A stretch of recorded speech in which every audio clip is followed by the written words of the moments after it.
2 साल पहले की बात हुई, उन्होंने मुझे एक तलाक दे दिया कि आपने मेरी शादी नहीं की, तलाक दे दिया। उसके बाद मुझे टार्चर करके अपना रिश्ता ढूंढने के लिए भेजा कि आप कहेंगे, सत्य लिखेंगे, सत्य चलेंगे।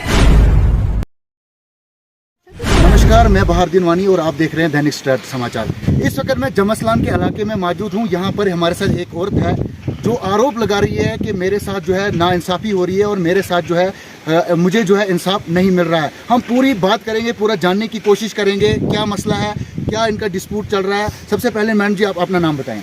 मेरा नाम है शमीम अख्तर। जी मैडम जी, क्या मसला है, क्यों आपका झगड़ा चल रहा है और क्यों आज मीडिया के पास आप आए? मैं मजबूर हो गया, असली मीडिया के पास आना नहीं था। मेरा झगड़ा चल रहा है, मेरी शादी को हो गई है 26 साल, 25-26 साल। मेरे 7 बच्चे हैं, जो कि 3-4 बच्चे मेरी डेथ भी हो गई है। तो मेरा घर वाला 2011 से कर रहा था शादी, जो कि मैंने उनको शादी नहीं करने दी क्योंकि उस वक्त मेरे बच्चे छोटे थे। उसके बाद जब उन्हें फिर एक ड्रामा रचा दिया कि मैंने शादी करनी है, जिसमें कि हमारी कम से कम 50 पंचायतें गाँव में हुई है। और जब भी गाँव वाले आते हैं सारे मुझे दबाते हैं, ये है वो है। उसके बाद जब इस साल 2 साल पहले की बात हुई, उन्होंने मुझे एक तलाक दे दिया कि आपने मेरी शादी नहीं की, तलाक दे दिया। उसके बाद मुझे टार्चर करके अपना रिश्ता ढूंढने के लिए भेजा कि आप मेरी शादी करो वरना मैं तुझे घर से निकाल दूंगा। मैं उठी, मैं एक घर में गई रिश्ता बनाने के लिए। इसके लिए उन्होंने मुझे रिश्ता भी दे दिया। उन्होंने बोला ठीक है आप ले जाओ। जब आप हमारे घर आए हैं, वो अपनी मेरी मामू की बेटी थी। जब मैंने वहाँ इसका रिश्ता तय किया, जब मैं घर आई, अब दुल्हन को लाने की तैयारी थी लगभग, तो ये उठे लगे बोले मैं ये औरत नहीं लूंगा, एक्सेप्ट नहीं करूंगा। इस औरत के पास ना तो कोई मतलब पैसा है, ना कोई दहेज है, ना ये कोई सैलरी ले रही है। आप ऐसा करो, आप मुझे वहाँ शादी करो। जिस औरत के पास 17 लाख रुपया भी होगा नकदी, और जो औरत सर्विस भी करती होगी। तो आप भी एक मुलाजिम है, आप कह रहे हैं कि मैं भी एक 70,000 रुपये सैलरी ले रही हूँ, मैं भी एक एम्प्लॉय। लेकिन मेरे कहने का मतलब ये है कि आप पे उसको भरोसा नहीं था कि आपकी सैलरी जो है 70,000 रुपये, क्या उस पर उसका गुजारा नहीं हो रहा था? और एक टीचर वो भी हैं जिनके ऊपर आप आरोप लगा रहे हैं अपने पति के ऊपर। जी सर, उनका ये था सैलरी वही खा रहे हैं। सैलरी के अलावा एक ही सैलरी नहीं मैं ले रही हूँ। मैं हाई टेलर भी हूँ, मैं टेलर का काम भी करती हूँ। मैंने माल मोशी बड़े शौक से रखा था। मेरे 7-8 केजी प्लाट भी है, दुनिया को पता है। और मैंने कम से कम 3,000 रखे अपनी जमीन में लगाया है। वो पत्ते भी मैं बेचती हूँ, वो पैसा भी मैं इनको देती हूँ, और सैलरी भी, मशीन का भी, जो कुछ भी था। आपने पति का नाम नहीं बोला, उस पति का नाम क्या है? मास्टर अब्दुल रशीद खान। मास्टर अब्दुल रशीद खान। हाँ। अभी पोस्ट जी सर। जी तो सर मैंने इनको बोला अगर आपने शादी करनी है किसी तरीके से शादी करो। उसमें आते आते इन्होंने 2 साल पहले मुझे एक डाइवोर्स दिया, अब इस साल इन्होंने मुझे दूसरा डाइवोर्स दिया। अब मेरा केस कोर्ट में भी चल रहा है, अभी मुझे इंसाफ नहीं मिला। मैं जहाँ जाती हूँ, लेकिन कोर्ट पे तो भरोसा है ना, कोर्ट से तो आपको इंसाफ कोर्ट में मुझे भरोसा अब है। जब मैंने पहला इनके ऊपर केस किया, वो कौशिक प्रयाग सर थे जिनके पास मैंने केस किया, उन्होंने क्या किया, उन्होंने मेरी फाइल को दबा दिया 6 महीने। उन्होंने मेरी फाइल आगे जाने ही नहीं दी टोटली।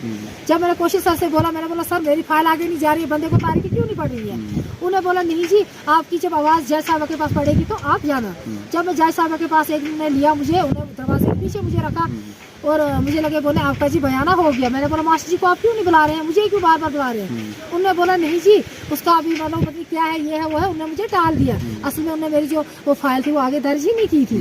तो उसके बाद में उठी, मैंने वकील साहब को चेंज कर दिया और कौशिक प्रयाग ने मेरे से 60,000 ले लिया है। और 60,000 लेने के बाद मेरी फाइल इनके कहने पर मेरे मुँह मार दी है। मैं ये चाहती हूँ कि मेरी बात आगे दी जाए, तो उसने मेरा 60,000 जो खाया वो मैं उसे वापस करना चाहती हूँ। क्यों? वो कौन है जिसने 60,000 रुपए खाए? वो क्या है?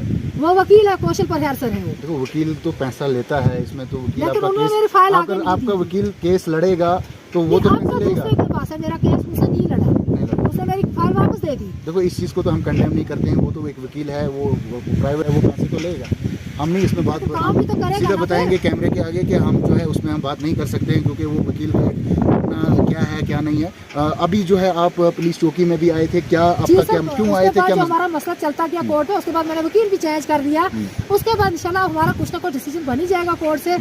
उसके बाद मैं पोस्ट पे इसलिए आ रही हूँ कि मेरा घर वाला बार बार मुझे मारता है। हमारी लड़ाई इस बात पे होती है, वो जब भी मैं अंदर जाती हूँ बोलते हैं तुझे क्या है इधर, तेरा तो है ही नहीं इधर कुछ, तुझे क्या मिलेगा, औरतों को तो हक मिलता ही नहीं है। उस बात से हमारी लड़ाई हो जाती है, क्योंकि मुझे नागवारा हो जाता है। हालांकि हम अलग हैं, मैं 2 साल से उससे अलग हूँ। तो जब वो मुझे ये बात बोलते हैं, इससे पहले भी कबल हमारी 3-4 बार लड़ाई हुई, जिसके एक बार जब मुझे रात को मारा, SHO साहब रहना था कि क्या रहना कोई नाम SHO का है, जो मतलब मैं उसके पास गई, मैंने उसको एप्लीकेशन दी रात को जाके, उन्होंने वो मेरी एप्लीकेशन भी दबा दी। उसके बाद इन्होंने मुझे दोबारा से मारा।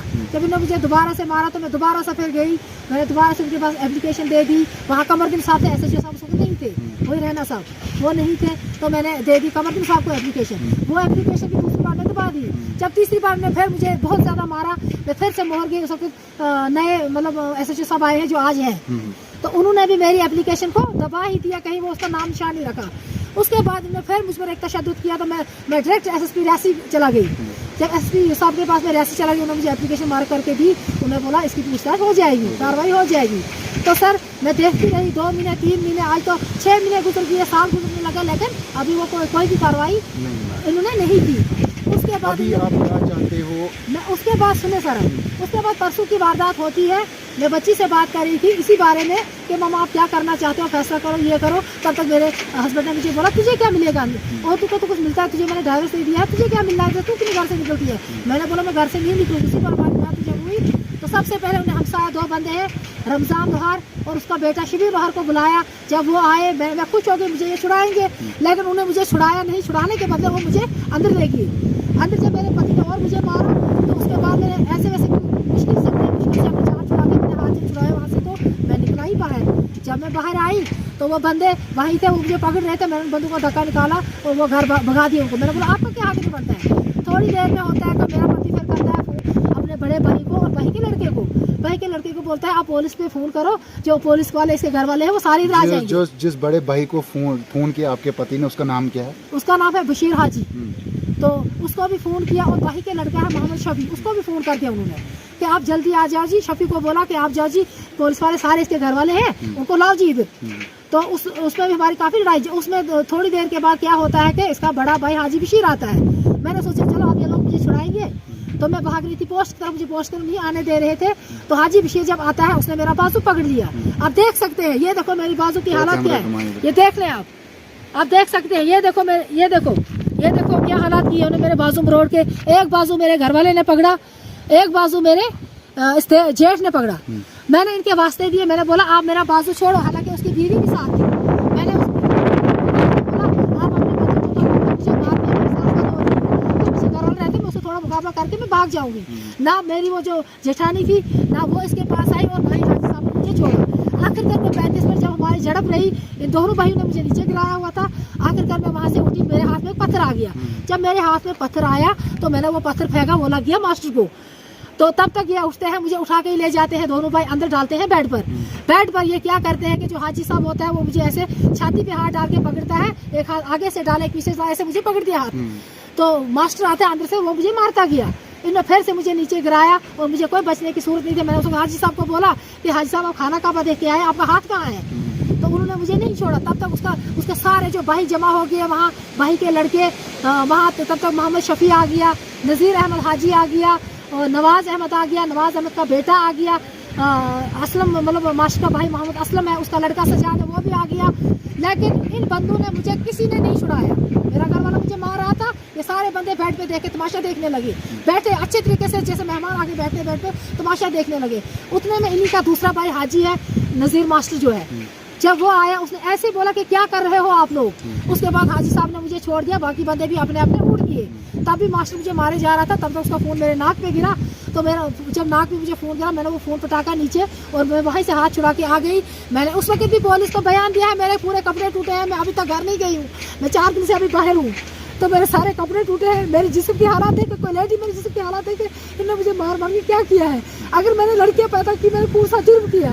मतलब आपके पति की और आपकी इस चीज की लड़ाई है कि आपको लड़कियां ही हैं, लड़का कोई नहीं है? जी लड़के थे, उनकी डेथ हो गई। अच्छा।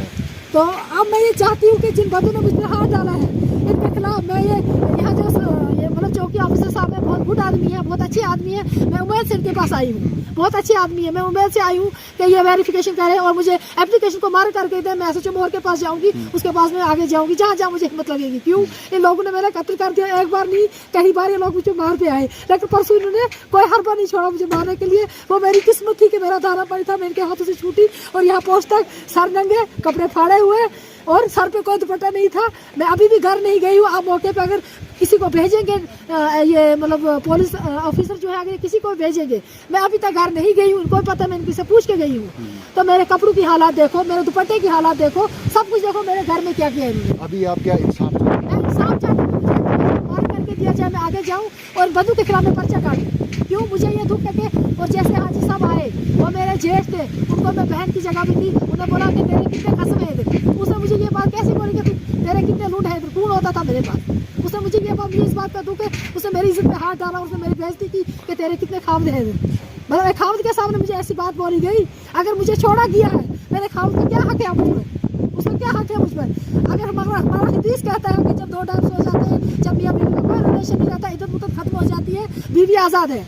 लेकिन अब अगर मैं अपने बच्चों के लिए मैं बैठ रही, मैं अपने घर में मैं जाऊँ कहाँ, मैं तो घर से नहीं निकलती हूँ। अब मुझे वो बार बार टार्चर करने के, तुम तीसरा तलाक ले, मैं तीसरा तलाक क्यों लूँगी, मैं क्यों लूँगी तीसरा तलाक। मैं बैठी हूँ अपने घर में, मुझे कोई नहीं निकालेगा। अगर नरेंद्र मोदी ने बोला है कि औरतों को इंसाफ चाहिए, लड़की को इंसाफ चाहिए, बेटियों को बचाओ, तो क्या हमारे साथ यही इंसाफ हो रहा है? हमारे साथ यही इंसाफ हो रहा है। मैं रिक्वेस्ट करती हूँ इससे, मतलब चौकी ऑफिसर साहब से, वो हनेस्ट बंदे हैं, मेरी एप्लीकेशन को मारे करके बंद पे पर्चा लगाया जाए।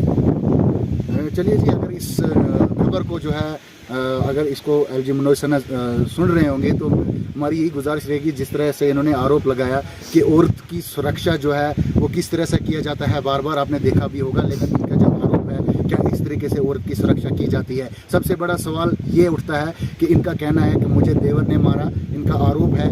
लेकिन अगर एक पति और एक मियाँ बीवी के बीच में अगर झगड़ा रहता है, तो उसमें एक देवर का कोई भी हक नहीं बनता है हाथ उठाने का। इनका ये जो है आरोप है उनके ऊपर, और जो अपने पति के ऊपर जो है जो आरोप लगा रही है कि वो मुझे मारते हैं, वो इस तरीके से टार्चर कर रहे हैं, हम कोशिश करेंगे उनसे भी, उनकी बात भी रखेंगे, और उसके बाद जो है जनता फैसला करेगी। फिलहाल से टार्चर नहीं कर रहे हैं। हमारे घर में जो घरेलू झगड़ा उठा है 11 से है, 2011 से। ये 2011 से शादी कर रहे हैं, मैंने इनको शादी नहीं करनी थी। इस मुद्दे में मैंने कहीं औरतें अपने घर में लाई, मतलब देखी भी इसके साथ, इसके फोन नंबर भी पकड़े, जो कुछ भी हुआ। तो बाद में जब मैं भी अब हार चुकी हूँ कि मेरा घर वाला ना मुझे रखता है, उसने आखिरकार मुझे तलाक दे ही दिए। अब मैं जो कुछ भी करूँ मेरी मर्जी है, मैं किसी के साथ चलूँ, मैं और कुछ करूँ, मुझे जो मर्जी आए, मैं जैसे अपनी लाइफ को अब जीऊँ। अगर उसने मुझे छोड़ दिया, डेमोक्रेसी है जीने की, आप भी जी सकते हैं, क्या ऐसी बात नहीं। मैं आपसे क्या गुजारिश करना है, एडमिनिस्ट्रेटर से ये गुजारिश करती हूँ, क्या मुझे अपनी लाइफ जीने का हक नहीं है? उसको ही जीने का हक है, मर्दों को जीने का हक है। और मैं ये भी गुजारिश करती हूँ एडमिनिस्ट्रेशन से कि आप हमारे तहसील मोहर में एक बार विजिट करें, और आप टीचरों की हालात देखें कि कितने टीचरों ने बीवियां छिपा के रखी हैं। अभी कई दिनों की मसले है कि मर्दों ने बीवियां छिपा के रखी है, पहले औरतों को जुल्म करते हैं, उनको मारते हैं, और लास्ट में बीवियां सामने आ जाती है। मतलब वही जुल्म मेरे साथ भी होता है, चाहे इसने शादी की है या करनी है, लेकिन फिर भी मैंने उसको नहीं रोका। मैंने इसकी शादी खुद भी कराना चाहिए, लेकिन उसने मुझे हर पल मजबूर किया। अब मुझे अपनी मर्जी है, मैं किसी को फोन करूँ, मैं किसी के साथ चलूँ, मैं किसी के साथ उठूँ, इनको क्या हक है मेरे साथ, बताएं सर। लेकिन अभी आपको जो है अभी आपके 2 तलाक हुए, अभी आपको तीसरा तलाक नहीं मिला है, तो इसमें ये भी है कि कहना मतलब जो हमारा तरीका है, उसमें आप तीसरे तलाक में भी ये आपके ऊपर जो है नजरसानी रख सकता है, क्या ऐसा भी है? ऐसा है सर, लेकिन असल में इद्दत मुद्दत खत्म होता है, इद्दत मुद्दत होती है। हमारा कुरान कहता है कि 3 महीने तक जब 2 तलाक होते हैं, तो मियाँ बीवी का रिलेशन होना चाहिए, रजू होना चाहिए, उसके बाद उनका निकाह कायम रहता है। जब बीच में इतना अरसा गुजर जाए, फिर हमारा निकाह तो कुदरती ऑलरेडी टूट जाता, कुरान कहता है। लेकिन अब एक ये दुनियावी नजर से वो रख सकते हैं, लेकिन अगर वो रख सकते हैं, फिर क्या जुल्म करके तो नहीं ना रखना है मुझे, उन्हें प्यार से रखना था ना, तो हो सकता है मैं भी किसी बात में आ जाती। कभी वो कोई फ्रॉड करते हैं मुझ पर, कभी कोई फ्रॉड, हालांकि उसके इस वक्त 6 भाई और बहन के लड़के इकट्ठे होके आ गए। सिर्फ एक वो हाजी था जो नज़ीर हाजी था, हाजी साहब हैं, वो भी मेरे साथ सर्विस करते हैं। तो उन्होंने जब बोला कि आप लोग क्या करें, फिर जाके इसके जो बड़े भाई थे उससे मुझे पकड़ा हुआ था, वो छोड़ ही नहीं रहे थे। हालांकि उसकी बीवी वहाँ सामने थी, मैंने उसकी मिसाल से की,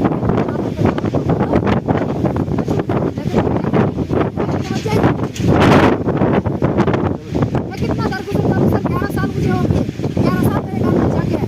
और खासकर जब मुझे बेटियां पैदा हुई, दूसरी बेटी के बाद जब भी मुझे बेटियां पैदा हुई, तो मेरे घर वाले ने मुझे सजा लगाई। जब मुझे बेटी पैदा हुई, वो घर से भाग जाता था, मैं 3-3 दिन फाके रही हूँ। आप किसी से भी पूछ सकते हैं, मैं 3-3 दिन फाके रहती थी आगे पढ़ के। उसके बाद मेरा कोई अपना आता था, वो मुझे खाना देता था।